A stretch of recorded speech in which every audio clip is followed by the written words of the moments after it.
What's up guys, to Ryan. This will be my first upload to the channel.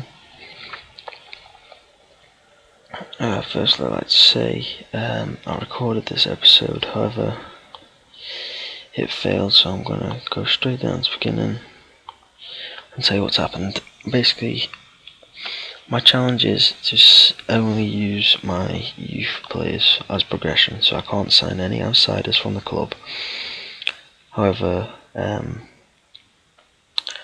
as of this, I've decided to get rid of all the staff which are part of the scouting system, as they are no longer needed because I will not need to scout anyone. With that being said, I tried to loan Lukaku again as more permanently for an extra couple of months, but they didn't accept it, so same with Barry. But I've got a few new coaches. I'm going to go up to my tactics screen, which took me about 20 minutes to do. This tactic here is a formation which I would like to see played in real life. Maybe not the same players, as I'd prefer to see Barry there, where Osman's in.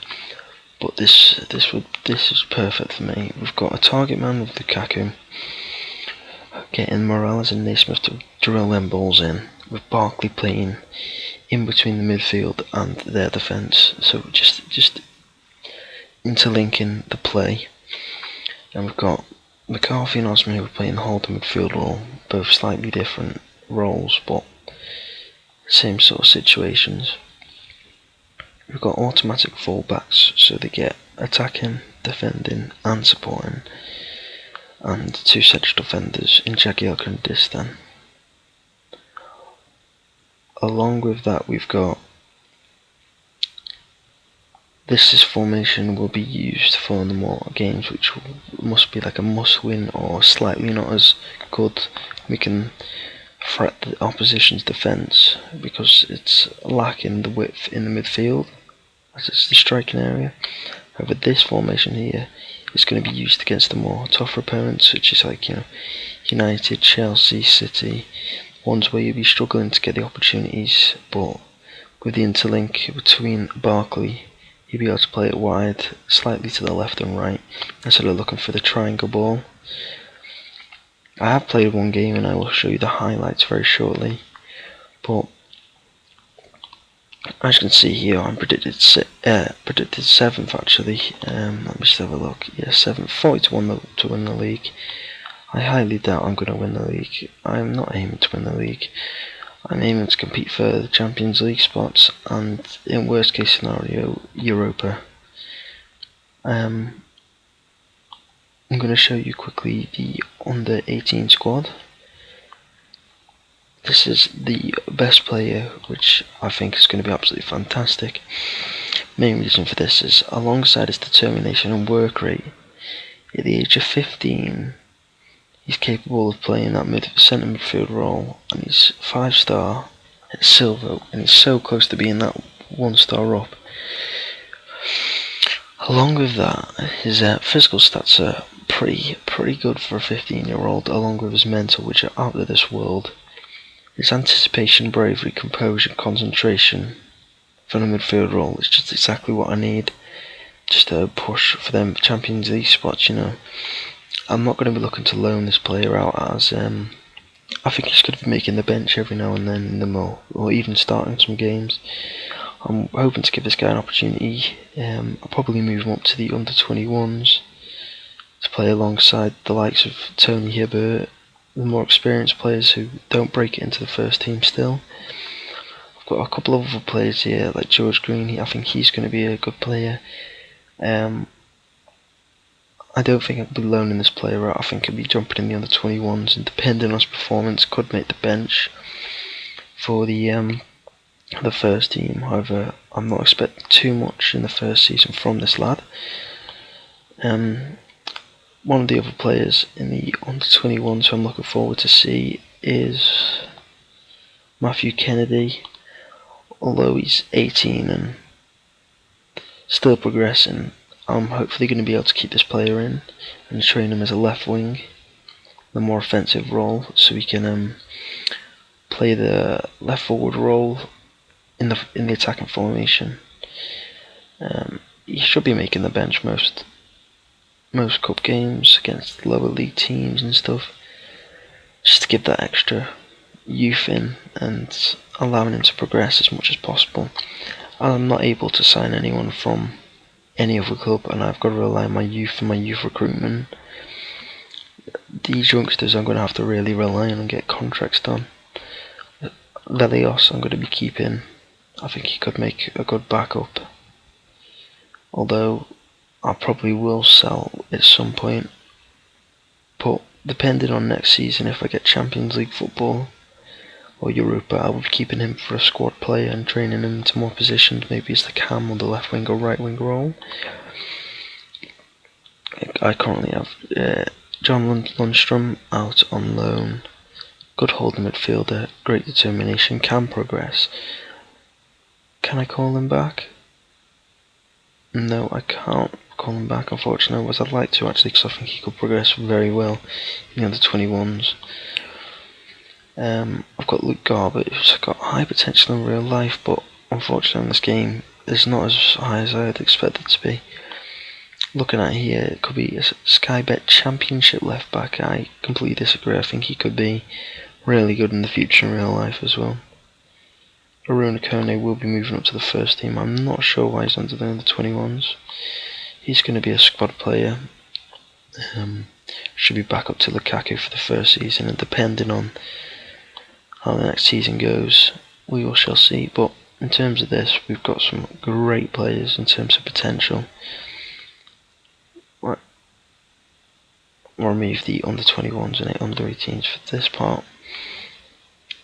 Ross Barkley, I think, is going to be a future star in real life, and he's going to be the vocal point in quite a lot of my games. And for the season, I don't want to play him too much and they'll tire him out, but at the moment I think he's going to be a really good goalkeeper. Unfortunately, in real life, I do not think Joel is a good keeper.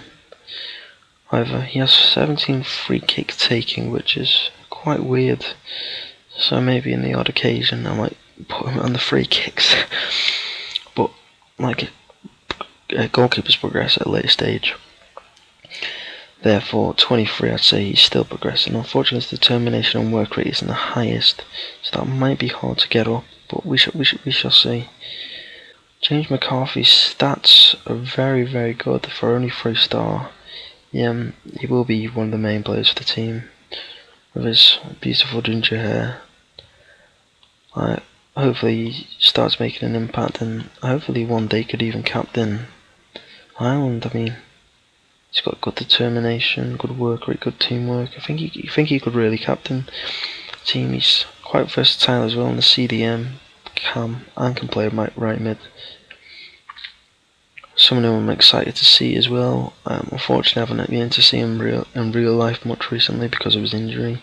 It's Brian Oviedo. He will be a squad player. He will be back up to Leighton Baines, and depending on their position and the players we'll be using, we might be able to get him in quite a lot of the games. But we've got quite a lot of squad depth here, so we can use that to our advantage. Oh, and I forgot to say about John Stones. I think he's going to be one of the futures on this game, especially for me. Probably taking the space of Sylvan Distan, as he's 36, I think Distan is, but still progressing at his late age. I'm going to quickly show you the game I've played, which I won 5-0. Unfortunately, I can't show you too much of it because there we go, view highlights. Sorry about this. I'm just going to quickly show you the goals. Got a throw off Baines here. Gets one in for Barkley, and that's a great finish just on the edge of the box. Manages to take it past the goalkeeper. Fortunately, wasn't the best defensively here, but Howard kept us in the game. Barkley, great determination. Barkley, in actually most of these goals, had a massive vital part to play. And that's the kind of situation we want him to be in. Lukaku gets his first out of 3 goals that he does actually get for the team in this game. Unfortunately, the team we're playing against aren't the best, so it's hard to see whether we are actually overachieving or the formation's working, but I've just started to get training, got a few new staff in, and we're playing really well, to be honest. I made as many substitutions as I could. Only 2 players who started the game finished the game. That was Sylvan Distant and Tim Howard. Everyone else was rotated, and some players were brought on and brought off. We scored some absolutely amazing goals in this game, actually. And some really good team goals. That's Barkley's third involvement in the goal and the 3 goals, while Lukaku, playing as the target man, was almost going to get on the end of that, no matter what. Here, I think we get a good tackle here by Distant, I think. Yeah, Gibson gets it. Hibbert again. Playing it around the defence a bit, pushing up a little bit, looking for that gap. Great ball over the top from Pino to Lukaku, back to Hibbert. Barkley gets 1 touch, knocks it to Pino up the line. Great cross, Lukaku gets his 3rd. Barkley again, greatly involved in that. And that is going to be vital for our season, and to compete against the big guns such as Man City, Chelsea, Arsenal, Tottenham, Liverpool, United. Baines gets the 4th goal, the fifth goal, should I say. But having a look at this statistically, which was the main point and why I want to see it, I wanted to try and focus the formation we used on passing. We managed to maintain an 81% pass accuracy, which is phenomenal. Dominated in possession. And looking at the analysis, which was something I like to see after most games, I was looking at the passes, and the 2 main players I was looking for was James McCarthy and Leon Osman playing the holding role. This is the areas which they were best, the most vital. McCarthy playing further on the right, but very, very central. Very good passing. Completed 36 out of 30, which gave us a 83% on average. And Leon Osman was slightly better statistics, making more passes, slightly to the left again. But we did bring him off for Gareth Barry and Gibson. Gibson played well when he got on the ball, did as much as he can, played well. Gareth Barry came on at half time and basically changed the game in the field. He did only play half the game and made more passes than everyone on the pitch. Ross Barkley playing in that role just behind the striker. If you look at the areas he's been passing, he was absolutely everywhere. And I did bring him off. I didn't want to tire him out. Unfortunately, Seamus Coleman got injured, so that was very negative. He is out for up to 2 months, and I'm looking forward to him coming back. But it's time for the likes of the youngsters to step up when these kind of situations arise. I was looking at the average positions as well, which I thought was quite important to me. Wanting to play quite offensive formation, we managed to get Seamus Coleman when he was playing, mostly in our half, but very progressive up the line. Looking at Leighton Baines, he was a lot more offensive, playing the full 80 out of the 90. McCarthy was just sitting deep, which was great. Leon Osman slightly to the left a bit, slightly a little bit more defensive. Ross Barkley was actually, the main average position was in their half, and that's exactly what I wanted. Kevin Morales again in their half from a striker.